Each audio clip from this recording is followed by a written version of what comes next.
Sound, camera, rolling. All right, and action.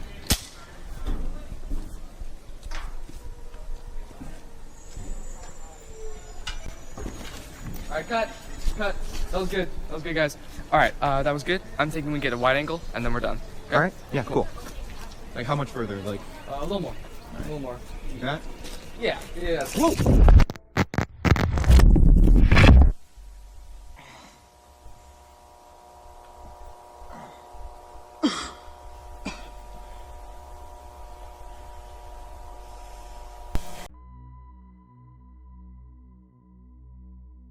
Hello everyone, I'm Lord Pog and welcome to Lord Pog Gaming. You honor me with your presence here as I'm back for another one of my psychology and gaming essays. No way! I don't do these often as they can be rather taxing on me, if I'm being honest. Plus I also work a full-time job, so I've got to make the time to do my research. That's not to say I don't love doing them, it's just between making time for work and family, while also trying to make content for you awesome folk, I tend to just wear myself out. But I love this channel and I love y'all, so it's worth it. Plus I've had some changes in my life, but we'll get into that a little bit later. Before we get into it though, let me first do my thing. If you like this video, I'd be honored by you leaving a like, and if you're new to the channel and I've got you feeling a type of way, then feel free to subscribe, and don't forget to share, Your daisy if you do. as it helps put my name out there. Plus don't forget to sign my guest book, that being my comment section, and ring my bell for notifications on any new videos I make. Okay, that's all I'm gonna say about that, cause I don't want to harp on it. I don't like to harp on a subject, I don't but care. It comes with me, never have. That's why they call me gregarious. Today's psychology and gaming essay is a topic that I feel has been done in a lot of videos out there already. It's something I wanted to present to all you golden wonders out there that I feel hasn't really been delved into enough in a sense. While it's been delved into almost to death, I just feel like we haven't really looked at this one particular aspect of it and drawn the conclusions and the connections fully. I'm talking about liminal spacing. Not just liminal spacing, but the liminality of liminal spacing, and how it ties into dream core, actually. To do this, of course, I'll be using various sources, but at the end of the day, I will be ultimately using gaming as my main point, since this is a gaming channel after all. So it's my humble request that you join me for this little excursion into the human condition. And just so as there isn't any static imagery on the screen, I'll also have game footage of a game called Bob D. I won't be drawing comparisons from that game necessarily. However, that game does have a lot of liminal spacing in it, so I thought it was kind of neat. And if you see something you like about it, it can be found on Steam for free. It isn't a particularly long game, but it's pretty interesting. It's different. With that said, it's my pleasure to invite you as we take a look at the unperceived liminality of the liminal. What is liminal spacing, and how does that tie into liminality and what has been termed dream core? As I mentioned in the intro to this essay, there have been plenty of videos explaining these terms with great depth and description, even drawing the comparison between the threshold of that what we consider liminal and the whimsy, if not at times disturbing imagery of dreamcore. It's this threshold that divides the two that I would like to focus on for the moment, as it's this place where liminality resides. Liminality, while in tandem with liminal spacing, is not exactly the same thing, although it's close enough that one could argue that it is. Yet I would argue that they are like earth and sky, which might have you, dear viewer, scratching your head. Come on now, you expect me to believe that? If you'll allow me to explain, it's in their definitions. Liminal spacing is the space that sits between, much like a hallway and or door. Yet it's this encompassing space that surrounds, not the threshold itself. That is what liminal spacing actually is. As an example, every time one transitions from point A to point B using a doorway for instance, they are experiencing liminal spacing. That space in between, as it's the said transition that defines what liminal spacing is in this case. I'll bet, however brief it may be, this is still a brief moment of liminal spacing. In fact, just because a person has transitioned from A to B many times, and so on, and may be fully aware of what lies beyond the transition, this does not make it any less liminal spacing. It's just a form of assured liminal spacing, or the assured liminal, or the comfortable liminal, if you will. Since in order for something to be liminal, it then there is not required to be uncertain nor terrifying. Keep the terminology of the comfortable liminal in the back of your mind for now, as we will return to it later on, but instead let's focus on the fact that in the span of a day, people, as in human beings who are by far nature's most self-aware species on the planet, will experience liminal spacing without knowledge of its presence.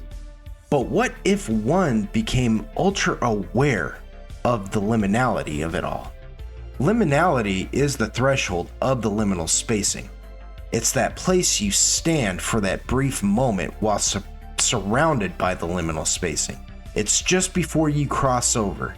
It's that edge, that spot that you stand in, even for that brief moment. And again, what happens when the liminal of the mind becomes distorted? The liminal spacing that the human condition performs on command without thought suddenly becomes uncertain.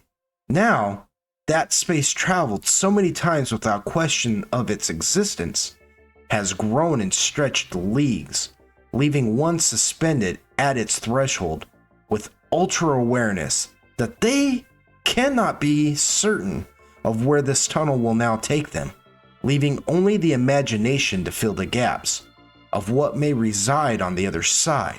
And imagination is where dreams lie, or nightmares. This all might feel a little vague right now, and I'm aware that on the surface, any sane person would think that I'm just grasping at straws with this. All I can ask is that you follow me down the rabbit hole, and let's see where this takes us. I've begun 2 of these sections using the rhyme as spoken by Willy Wonka from the book Charlie and the Chocolate Factory, written by Roald Dahl. My brain has this weird thing where it will draw upon connections without my initial realizing of it, and when I first began pondering how the liminal and liminality connect to what is known as dreamcore beyond their similar artistic aesthetic, and wanted to draw rather on their metaphysics, I began humming the Candyman can from the movie Willy Wonka and the Chocolate Factory, ever so faintly, which isn't strange since I've been laughed at for randomly humming the Star Spangled Banner and Christmas carols before, for no apparent reason. Yet there was a very subconscious reason my consciousness wanted me to conscientiously put this movie into my train of thought. The suspense is terrible. He's gonna go this time. I hope it'll last. And now, if none of that makes sense, let me explain. Dreamcore is artful portrayals of the fantastical, and its serenity and the abstract terror of dreamlike states of being. Cosmic wonder that hinges upon the threshold of the waking mind, when it's stuck in the dream state of what's known as the sleeping imagination. What are dreams really? Advancement in understanding have made progress to a degree of speculation on what dreams may be, and sometimes it's just magical at best. Science has continued to be baffled with their true nature, however, being able to identify method but not reason. Some would say it's the subconscious mind piecing together daily reflections of one's own personal questions, creating a collage of answers to be worked out in the waking world, while others believe it's another life being lived outside of the mortal shell, in a reality tailored to the spirit and not the flesh. Truth is, no one can know for sure, since no two people perceive existence the same way. People can universally agree the sky is the sky, the land is land. Yet while one may see just a stretch of blue canopy above their head, another sees a vast expanse beyond the artificial coloring caused by the scatterings of light. Some might see flat, empty land, while others see vast, rolling fields teeming with life towards the horizon. The only one who can know what truly resides in the mind of an individual is the individual in possession of that mind. They can only interpret the world around them, and not for anyone else, since they can never be sure how the next mind collects the data. However, there is in this case shared human interaction of the mind and the liminal. As stated earlier, everyone suffers, for a lack of a better word, from the human condition. Daily is our different routines and transitions. Just preparing for work, school, or anything that pulls our minds back into the waking world is a form of the liminal. However routine and comfortable they may be, it is at the start of these routine exercises of the liminal that we are posed upon the precipice of liminality, waiting to take our step through the space of the in-between. So comfortable we are in this that oftentimes our mind's eye never registers that they are gazing upon the open doorways of liminal spacing, and so our feet act in accordance as they shuffle through the liminality. The liminal spacing of the mind and understanding its common occurrence is the beginning of being able to see the physical liminal. There is a degree of comfort in the familiar, knowing that if one steps from floor to shower, that there should be warm water awaiting. Still, is that an actual guarantee? What if the water is ice cold? Or no water at all? Because this can be common enough, the liminality of the situation can be easily deduced and or solved within a given amount of time.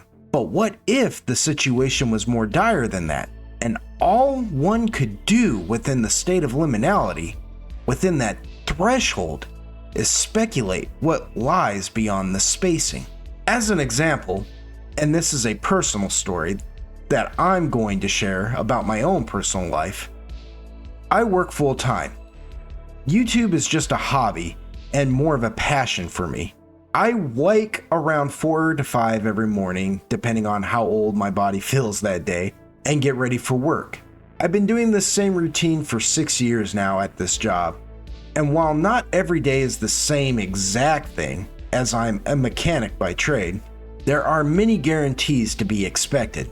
This in its own right is a form of liminality, meaning liminal spacing of the mind and body. Well, just recently I found out that the company may be closing down, and it did close down. And while that's a whole story in of itself, it's not important as to what pertains to the subject here. What is important is the very realization that I was out of a job, the uncertain future that lays ahead of me. Now, I want to make it clear this is in no way meant to be a sob story, as I am capable and have a resume as long as my arm in many fields ranging from construction to mechanics. So even as I did lose my job, I am able pretty much to find another. But it's what's lying between the time of losing a job and finding another that makes me uneasy. That type of unease is where the danger of one's own imagination conjures nightmares, since the imagination is where dreams flourish for good or ill. We are the music makers, and we are the dreamers of dreams. Yes, it took a minute to round our way back here, but my mind drew me to Willy Wonka because there is liminality in his chocolate factory. Every turn, every room is just a test to see where what the children will do, where the children will go. Such is the mystery of his factory, that the very idea of it is more depicted as a myth and folklore than actual fact. Nobody has been in Willy Wonka's chocolate factory for years. It closed down. and people can only speculate what lies beyond its door. Wonka, for his part, makes this clear in several places. By going by the movie, I mean the good one with Gene Wilder, he lets Veruca know that while in his liminal space, dreams are his to make, while demonstrating to all of them liminality on the boat ride as they travel through a liminal space of uncertain destination. The full rhyme goes as such. There's no earthly way of knowing which direction we are going. There's no knowing where we're rowing or which way the river's flowing. Is it raining? Is it snowing? Is a hurricane a-blowing? Not a speck of light is showing, so the danger must be growing. Are the fires of hell a-glowing? Is the grisly reaper mowing? Yes, the danger must be growing, for the rowers keep on rowing, and they're certainly not showing any signs that they are slowing. The Rowing Song by Roald Dahl, Charlie and the Chocolate Factory. Rest in peace, Gene Wilder. You were the Willy Wonka of my childhood, and in my opinion, the only Willy Wonka. While it's true that not all liminal states are tied into dream core, in the case of Willy Wonka, he says as much when he tells them, "Come with me and you'll be in a world of pure imagination." The children travel through a liminal space when entering the factory and remain in its liminality until each experience of their own dreams come true. Because what they imagine is selfish, they cross the threshold and are promptly escorted away, having finished their transition. My brain wanted me to understand this about how sometimes the dream core of our minds can be a trap. If we allow our imagination to take control of the liminality, one finds themselves enduring uncertain travels through the mind's liminal spacing. And yet there's still far more to be looked into, as we've only just begun to scratch the surface of this concept. However, my brain wanted me to understand that my own imagination can be a danger of the liminality and what I could be imagining while stuck in the liminal spacing, standing on the threshold of liminality. By now, the Backrooms has become its own entity separate from the original purpose of depicting liminal spacing. So much so that there are people out there aware of the Backrooms while being ignorant to what liminal spacing is. Now that's not meant as an insult, as ignorance only means without knowledge of a particular thing, and not stupid or dumb. Plenty of other YouTube creators have done videos on their respective channels covering the Backrooms and the Backrooms mythos. So I won't dally here for too long, since odds are whomever is watching and or listening to this has probably got a pretty good grasp on the topic of the Backrooms anyways. It would be an injustice, however, not to mention them. So just as a brief explanation, the Backrooms are a phenomena that states a person can what is called no-clip, like a glitch often found in video games where a player glitches or no-clips into a solid structure, like a wall, and then they find themselves in a state of liminality. In the case of the Backrooms, no-clipping reality can land an unlucky soul into a series of different kinds of liminal spacings. The first and most popular is an area with yellow wallpaper, buzzing fluorescent lighting, and the smell of old wet carpet. To me, it's reminiscent of an old abandoned office building void of any windows leading to the outside. Just an endless series of empty rooms, all familiar yet alien at the same time. The Backrooms would take on a life of its own, surpassing the liminal spacing and becoming a thing all its own. Much like the Realm of the Abyss in 3.5e D&D, the Backrooms seem to have a limitless amount of levels to them that transcend liminality, but not necessarily dreamcore. While the creepypasta has its own version and lore, Kane Pixels on YouTube would go on to invent his own mythos for the Backrooms, creating this immensely successful short film titled The Backrooms. If you haven't seen it, I highly recommend it, as I personally feel he's stuck to the liminal spacing of the Backrooms more than what has become of the creepypasta. And he's got an entire series based upon that one short film, and he never really jumps the shark with it. Personally, what drew me to the Backrooms is the idea of how familiar that abandoned looking office area is, as the familiarity of it is a principle of liminal spacing. But what is oftentimes misunderstood about this principle is the idea of when the familiar becomes uncanny. Something liminal is in no way obligated to become uncanny and or unsettling subconsciously or otherwise. For it to be considered liminal spacing, as has been stated before, liminal spacing can actually be quite comforting when it's so common that it's unrecognizable as it occurs. So captivating is the idea of the liminal that it's second nature for men and women to assign a more mystical aura to it. This is often a misstep, but it's a natural thing to do, since we do drift through liminality on a regular basis, and only when we are made aware of its presence does it suddenly feel unsettling or off, depending on the situation.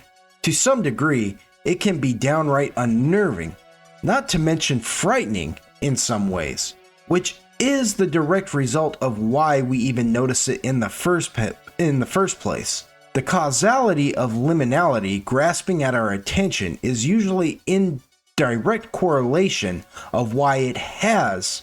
That is to say, it's usually because of something knocking us out of our routines in some uncanny way. The brain's natural response is to stop abruptly, as if to say, wait, this isn't right. Why is this happening? Or what about this feels different, and how did I get here? Because for the most part, liminal spacing traversed is more of a natural force rather than an indescribable happenstance, more integrated than supernatural, as it were.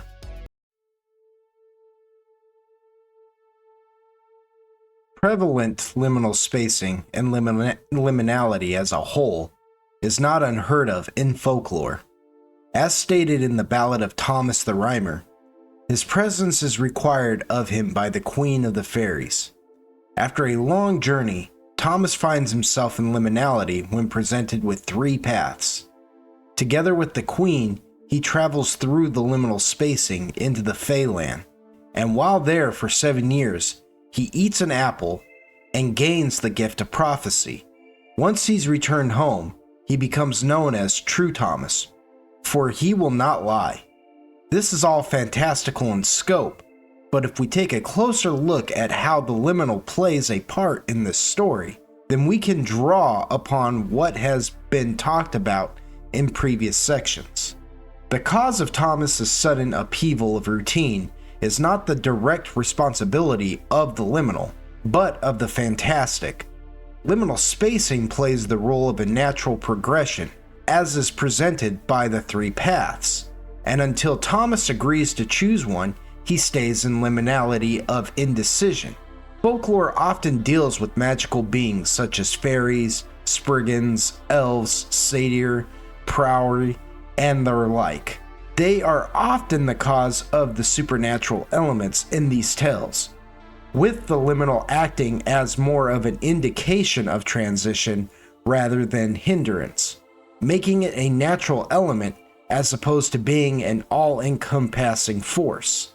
In folklore, the Isles of Avalon is said to be shrouded in a mist that one must travel through in order to reach this land of the Fae. The mist representing liminal spacing, the transition one must take to enter a land of dreams.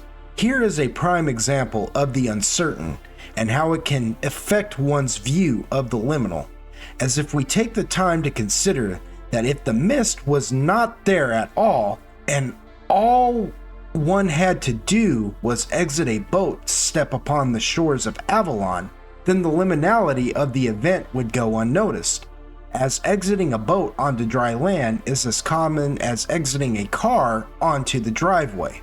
Not to draw this point out any further, You're a bit late for that! anyone who has ever had to drive through a heavy fog will know just how uncertain things can become.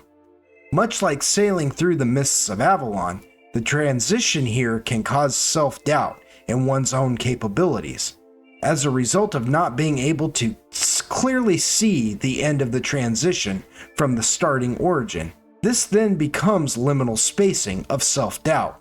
What was once comfortable liminal spacing, as driving for instance becomes such a large portion of most people's lives, it can become an endless hallway of the mind. This is more relevant in newer drivers, as they haven't got all the years of experience as those who have been driving for years, and so they are uncertain and find themselves struggling in the liminality. Eventually, even this becomes easier to deal with, and the liminal of the situation regulates itself to a dull caution of the mind rather than a boogeyman of self-doubt. That is, unless one knows that this said liminal of the situation is a force of some kind to be reckoned with. Then the comfortable liminal goes right out the window, and one now has to deal with the unknown liminal, and that is an uneasy feeling. In the case of Avalon, it's not the mist that makes this transition difficult, but what awaits on the other side of it. The liminal spacing here serves as more of a reminder that one cannot be sure once they break the threshold of liminality what they will encounter. White Wolf Publishing, the creators of Vampire the Masquerade, because yes, I'm going to start making my gaming analogies here. Finally! Games like Vampire the Masquerade are part of the interconnected universe of tabletop RPGs known as the World of Darkness, and mostly deal with horror fantasy. They have games like Werewolf the Apocalypse, Mage the Ascension, and others that can be played as standalone games or together as companions to make an interconnected universe, also known as the World of Darkness. The RPG in the World of Darkness that I want to bring attention to here is called Changeling, the Dreaming, as I feel out of all of the World of Darkness titles, Changeling is the black sheep, but in a good way. All the other titles available are historical fantasy horror, but Changeling deals with the folklore aspect of the world's history, as these RPGs do a real good job at combining real-world events, then creating a fictitious narratives that coincide with these time periods. And what I find fascinating about Changeling is how it chooses to deal with old folklore. Folklore is by nature whimsical, regardless of the subject matter. Oddly, being able to take what would normally be horrific and portray it like a serious cartoon, for instance, which isn't a bad thing. Changeling draws from real-life folklore and beliefs and puts their own spin on it. History is known for being just a giant game of telephone, and if you don't know what that game is, it's basically everyone standing in a circle and the first person whispers a message to the person on their left, and that message gets transferred to the next person until it reaches the original source. It can be 3 people, 4 people, 5 people, and so on. Most times, the message the originator said, when they get that message back, it's almost, if not entirely different than what they said originally. World of Darkness lives in this liminal space of transitional history, where they're older than Moses vampires and werewolves witness history that mere mortals only read about in books. The kicker is that what is read and what actually happened are eschewed from each other. Changeling does this same sort of thing with folklore, as instead of playing a vampire, werewolf, or some reality-bending magician, we get to play a Feyborn. And yes, there is actual folklore behind what a Feyborn is. At this point, I understand that this video may be running long, longer than what you might be used to on this channel.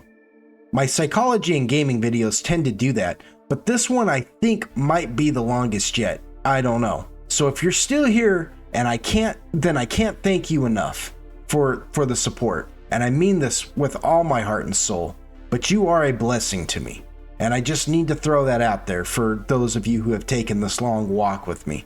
Anyway, the lore behind a Feyborn, as we understand it, is a fairy child being substitute for a human child, then being raised up in that human child's place, which is why there are some to this day that believe some bloodlines may have Fey origins.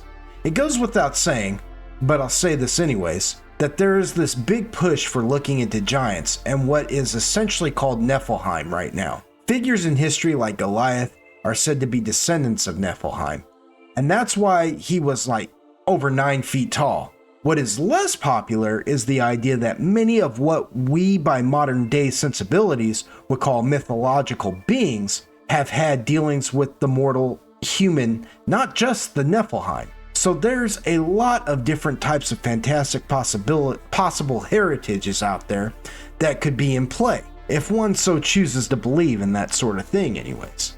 Changeling the Dreaming takes the lore of Feyborn and says instead of replacing the human child completely, they say that the spirit or essence of the Fey has been kicked out of the Dreaming, and that this Fey's soul merges with the human infant at birth to create one unified being.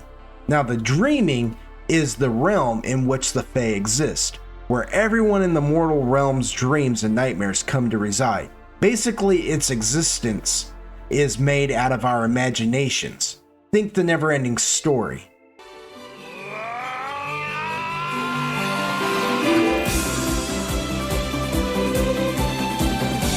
At puberty, the mortal whose bond to the Fae finds themselves in the liminal space between the waking world and the realm of dreaming, and it presents them with the choice of stepping through and discovering their birthright, as it were, or chalking it up as a vivid dream and nothing more.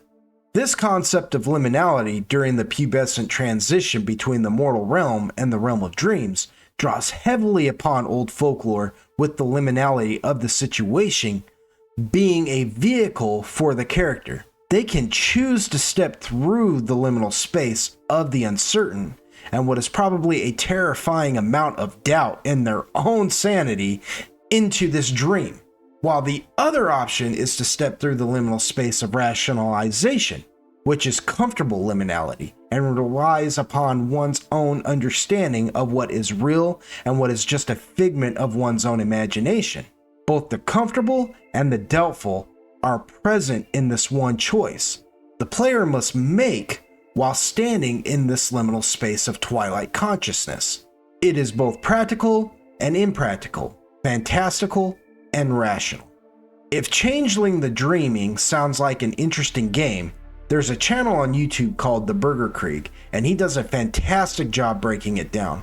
Its lore and mechanics, what type of characters there are, and all sorts of things in more detail. It's a 3-hour long video, but I can't thank him enough for introducing me to Changeling, as he's done a lot of legwork in putting a comprehensible video together. If any of you Golden Wonders out there are interested in Changeling, I highly recommend Burgerkrieg's channel. Link will be in the description below. So in essence, when talking about the liminal, we've drawn upon its effects on our own imaginations and how it can be a part of our everyday routines, how it is in fact a part of our own psychological makeup, and how it is so common that we are mostly in a comfortable liminality half the time. The average day in and day out of the familiar allows us to travel these liminal spaces without acknowledging that we are. Yet what happens when our safe space, as that in essence is what our normal routinely liminal space is, what happens when that routine is disturbed? When the familiar becomes uncanny? And why would it register to us in the way that it does? When this happens, do we instantly know it has? House of Leaves is probably one of the most fascinating and terrifying books I've ever personally had the chance to read.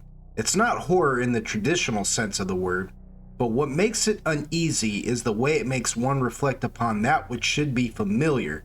Essentially, there are two stories taking place, and I won't spoil the book, But I will say this, it has extreme mature content in it, almost to the levels of George R.R. Martin, without the perversion, of course. I said what I said. George R.R. Martin is a perv, and I don't care for his work. You're under 50 Shades of Grey. I got the... However, House of Leaves tackles pretty mature interactions, but everyone in it is consenting adults, so there's the difference. Regardless, if that is too much for you, then I don't suggest reading the book.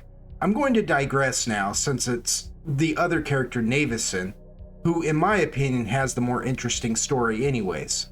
The way liminal spacing is portrayed in House of Leaves, without ruining it, is by far one of the best psychological insights yet.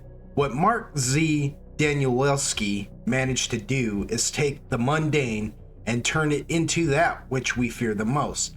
And I know I probably butchered his name, so sorry, Mr. Danielewski. When what we come to know as our safety net, our identifiable places of recognizable certainty, become dark passages in our minds and our bodies, ultimately the only outcome is endless doubt, undeniable questioning of every action taken. Every decision made is just another reason to fear the unforeseeable future, leaving one trapped in horrific liminality. I'm going to turn the last portion of this video over to my brother. He's one of them old school gamers, Android, as he's experienced firsthand what I'm speaking on. Since I was not privy to this at the time it was happening, my knowledge of it is secondhand and rudimentary at best. I have never been a big fan of the game he's about to speak on, not that I hate it either. It's just never been my cup of tea, so I'd rather, out of respect for you, the viewer, have someone who has had this happen to them firsthand and explain this in better detail. So, without further ado, I present to you Android.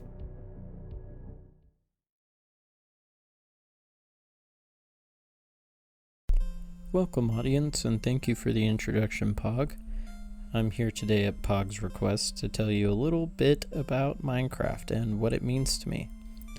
I will warn you that I have a very tangential way of speaking and writing, so forgive me if I make you endure a few run-on sentences throughout the duration of our time together, but I hope you'll bear with me. Anyway, let's get right into it, shall we? Now, the history of Minecraft has been covered to death by other people who are far more researched and more qualified than I am, so I'll be brief, but for those of you who don't already know, Minecraft Java Edition was developed by Marcus Persson, otherwise known as Notch, and following many private test builds of the game, it saw its initial public testing release in May of 2009, followed by the first full release in November of 2011. Marcus developed Minecraft in his downtime for many years, and with the full release, he decided to step down and pass on lead development to Jens Jeb Bergensten. Now that we're familiar with the basic background, I'm here to talk more about my personal experience with Minecraft. I understand why some people don't groove with Minecraft and the criticisms that come along with that. So if Minecraft was never really your thing, feel free to let us know why in the comments section, or Pog's guestbook as he likes to call it. Keep in mind that a lot of what will be said in the following will be largely opinionated, and before I get too ahead of myself, don't forget to like, share, and subscribe. Now let's get on with the video. Since its release in 2011, Minecraft has seen many patch updates with great variety of content and expansions to the game, some being more controversial or beneficial than others within the community. However, it is within my opinion that no other update has been quite as beneficial to the widespread recognition of Minecraft like the 1.2.5 update. Though 1.2.5 was only a minor update consisting primarily of bug fixes from the 1.2 update, it seemed like 1.2.5 marked the first major instance of the snowball effect taking place to heighten its popularity. And if you disagree, that's fine. I just feel like there's an argument to be made about the 1.2.5 time frame that aids to putting Minecraft on the map. Of course, Minecraft was by no means a small IP at this time, as it would see the first console release of the game shortly after the release of the 1.2.5 update. The 360 version of the game held on to each update much longer than the Java edition of the game did, which in those days it seemed like they would drop updates for the Java edition like nobody's business. The 360 version of the game, though, always remained several updates behind the Java edition, and only ran a patch version equivalent to the beta 1.6.6 patch of the Java edition of the game at launch. I believe that, like myself, this was many people's first hands-on exposure with the game, and this of course in turn grew Minecraft in the public perception and gave it the fuel to become the megalith that it is today. My first exposure to Minecraft at all was relatively early after the initial 2000 release through YouTube videos. I remember watching video after video with my cousin of early gameplay dating back to the esoteric pre-build days of public testing, which were far more scarce, and I remember feeling a sense of catharsis working on my 11-year-old mind that I had only experienced previously curled up on the couch as a small child watching Bob Ross. Needless to say, my anticipation to play it only grew to ravenous.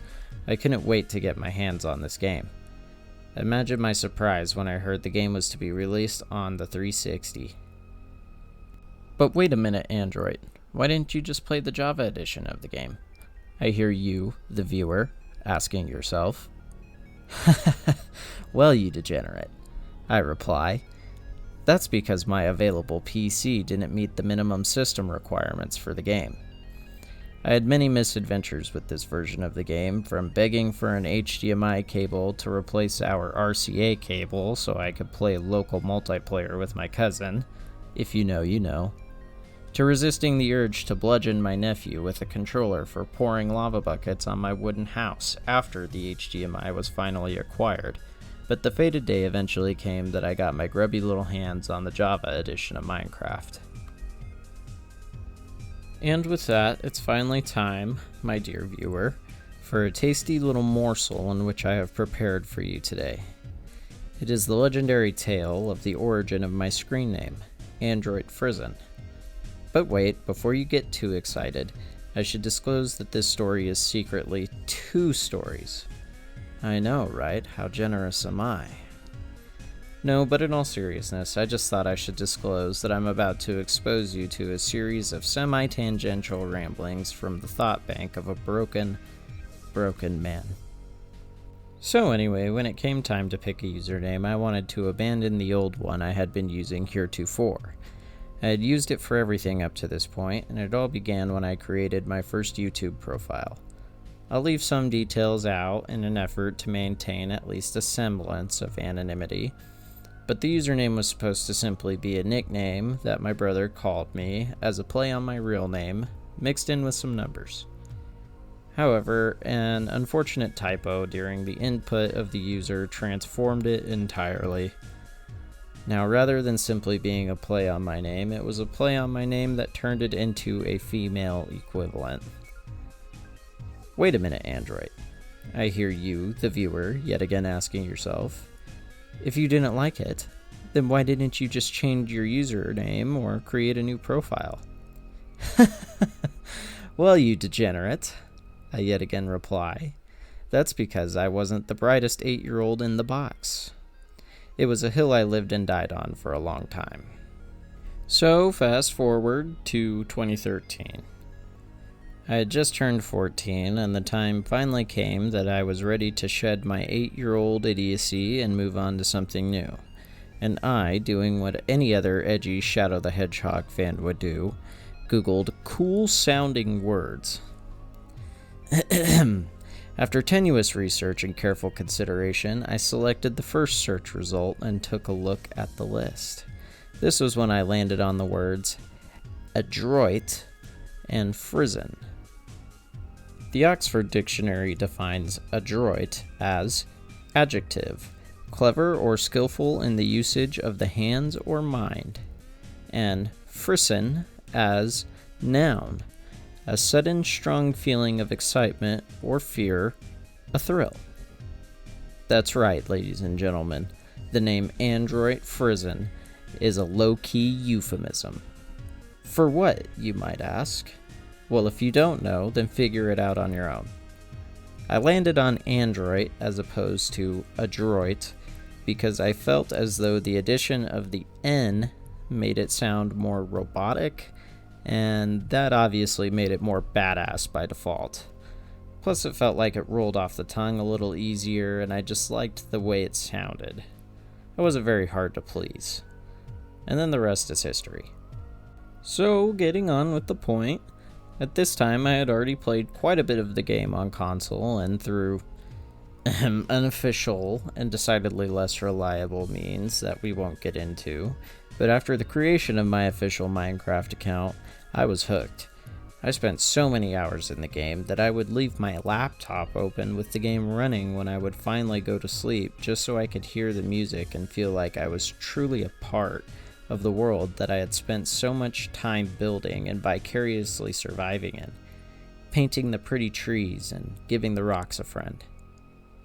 So, with all of that having been noted, what happens when the place you once called a sanctuary suddenly becomes sinister? I think that we can all agree that there's a notable intrigue amongst the common person for things that we deem spooky or creepy, and if you're a longtime fan of Minecraft, then you could probably guess where I'm going with this.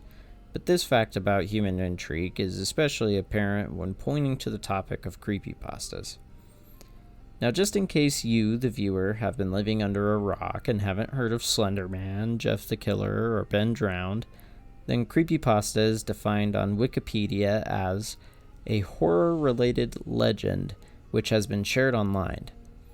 And whereas I feel like this does the definition a sort of disservice, I feel as though the follow-up statement does a good job to explain why. It says, the term creepypasta has since become a catch-all term for any horror content posted onto the internet. If you decided right now to turn this video off and peruse r/nosleep or some other platform and or board, you would find more content than you could ever hope to read, and though subjective, the vast majority aren't worth reading. That's not to say that every creepypasta from the old days was worth reading, just that there was a greater level of mystique or intrigue to it. So where are you going with this, Android? I hear you, the viewer, chime in once more. Well, my dearest degenerate, I lovingly reply, allow me to introduce you, if you are unfamiliar, to Herobrine. The story of Herobrine in summary begins as thus. A Minecraft player who keeps his render distance on tiny due to system limitations, wink wink, this is important, begins to experience strange happenings in his Minecraft world, coming across seemingly man-made structures such as sand pyramids in the ocean and 2x2 tunnelings into the sides of cliff facings, as well as claiming sightings of what seemed to be another player sporting the classic Steve skin with whited out pupils stalking him just at the edge of his render distance. After backing up his save, he took to forums to seek advice, only to be met with a strange response. His posts were deleted, and he received a PM from a user on the forum called Herobrine, simply saying, "Stop." Following this, he received an email from a forum user claiming that he and other users had experienced similar occurrences and suggested that the forum moderators were involved with censoring their discussions. They continued their back and forths, exchanging information, and they were able to dig up that the Herobrine user belonged to a Swedish gamer who was believed to be Notch's brother. After contacting Notch via email for a statement on the matter, Notch confirmed that he did have a brother, but that he was no longer with us. After this big reveal, the story just kinda ends. It says that the OP never had an encounter with Herobrine after his first one, and that he was able to get a screen cap of the occurrence, which I'll throw up now. But then that's it. It just ends. So of course this story isn't exactly that scary in retrospect. However, I find it important that you reference the time frame in which this story was published, in addition to when it reached the height of its popularity. I created my Minecraft account in 2013, and not to get off on a rabbit trail here, but I could not believe the absolute lunacy involved in acquiring this information. It's like they're intentionally trying to keep it from you after account migration. But I digress.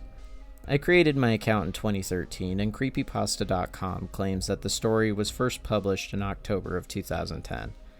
I think there are people who may make other assertions, so if you're interested in learning about the potential author, then check out some other videos with theories regarding that. But as you can see here, Herobrine reached the height of his Google search trends in June of 2013. However, as you can see, it took some time for this story to gain traction, as other than a small spike in 2011, there wasn't much search traffic until around, say, June 2012 or so, almost 2 whole years after the supposed publishing of the story. So to come full circle, this sudden interest correlates with the May 2012 console release date of the game. As you can see, the search is steadily rising from an early point in that year. So what exactly is my point? Well, I'm sure there were many who, just like me, had to bide their time to play the game until the eventual console release of the game due to limited PC systems before their eventual upgrade a year or 2 later, when they either upgraded their system or were just happy to be lagging around in tiny render distance. Because here's the thing, part of the appeal of the Java edition of Minecraft is the seemingly infinite procedural generation. In those days, there was no confirmation about the edge of any given Minecraft map, whereas in the console edition, you've been contained to a limited world area, a few chunks or so, like each world was still unique through a randomly generated world seed, but you were limited in how far you could go. I myself upgraded eventually for that very reason, in addition to having access to the latest updates, which ironically enough is the perfect segue for my next point. So let's circle back for a moment to the Minecraft changelogs. Mojang openly acknowledges Herobrine, even including him as an Easter egg in official promotional material like this Minecon poster. But furthermore, they used to frequently remove him from the game, presumably as a sort of inside joke. The first instance of this being in 2011 during Beta 1.6, ironically the same patch update that was referenced for the initial console release of the game. And it only increased in frequency from there, with the last time being as soon as September of last year. And hell, even 1.2.5 got its own Herobrine reference. Mojang's contributions to the joke only served to fuel the fire and add to the mystique of it all. It seemed like everybody rationally knew that Herobrine didn't exist after the initial myth-busting, but there was some sort of edge to the story that would almost win you over. But what was it about Herobrine that had this effect? Imagine, if you will, dear viewer, allow me to take you back once again to the year 2013. You decide you're going to sit down and have a crack at playing some Minecraft. Maybe you have a world that you frequently play on and are already familiar with, or perhaps you've only just started a new world and are only just starting to get to know the lay of the land. Either way, you assume that you're alone in this world, aside from the mobs. Once you gain a bit of sense of a familiarity, you decide to set up shop and start gaining resources. Your render distance is set to short or tiny. See, I told you it was important, but when you return, not everything is as you left it. A corner block is missing out of your house, which could always be attributed to being a bug, or perhaps you're standing in your house and you unexpectedly take a bit of damage because you left your door open and an arrow soared through. While recording gameplay footage for this, I decided I was going to shack up over a lava pit for a night, as I hadn't found enough wool for a bed yet, and wanted to make use of the natural lighting. What I neglected to remember was that if I were going to do that, I would either need to make more than just a small wood hut, or at the very least make my hut out of stone. The wood ended up setting fire, which scared the ever-loving piss out of me when I just started abruptly taking damage because of my own negligence. So again I ask, what happens when the place you called a sanctuary becomes sinister? I think Pog puts it best when he says, just because a person has transitioned from A to B many times, and so they are fully aware of what lies beyond the transition, does not make it any less liminal. It's just a form of the assured liminal, or the comfortable liminal. This perfectly exemplifies, in part, the horror that surrounds the concept of Herobrine.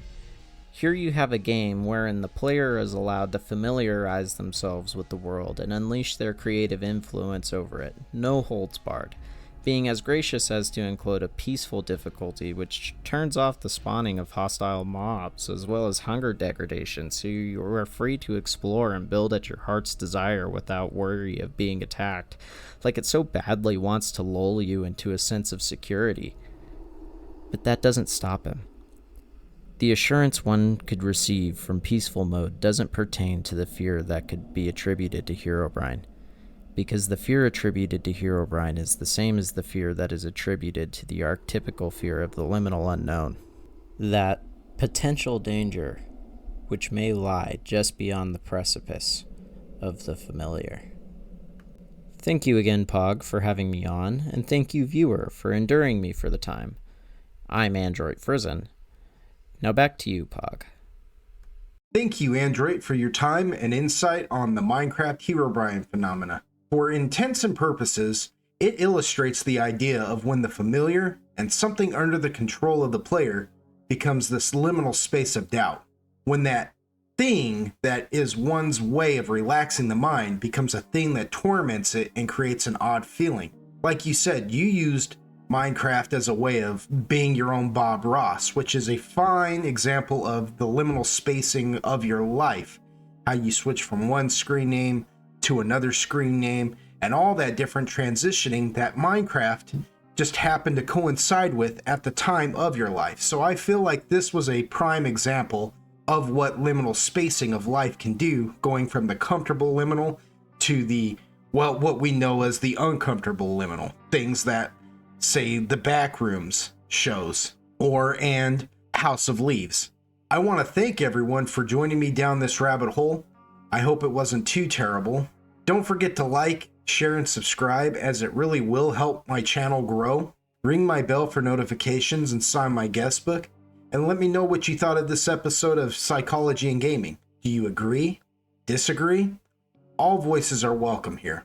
I know it's been a while since I posted anything. Like I said, I've been going through some liminal spacing of life, and I still plan on finishing my 4-part series of retro gaming reviews of what I feel are Sega Genesis' best RPGs of its time. I'm on the 3rd one right now, and I'm still working on it. I've been having a hard time finding the time, and if I'm being honest, motivation to even do it. It's been kind of tough, folks, but I will get it done, I promise. Before I leave, I just want to say this. Gaming is something we do to unwind. It's a natural transition from the world that bogs us down on a daily basis. It's our form of escapism. So it's only a natural jolt to the system when it becomes conflicted somehow. And this is a form of liminality of the mind. And liminality of the mind is the most common form of liminal spacing. And I mean this with all my heart and soul when I say that I love y'all. And we are equal here because of our shared love for gaming. And I need you all to remember that no matter what kind of transitions in life you're going through, there are people out there who share something in common with you. And we're all going through this transitions. Once again, I love y'all. Thank you for joining me. And y'all come back now. Stay golden.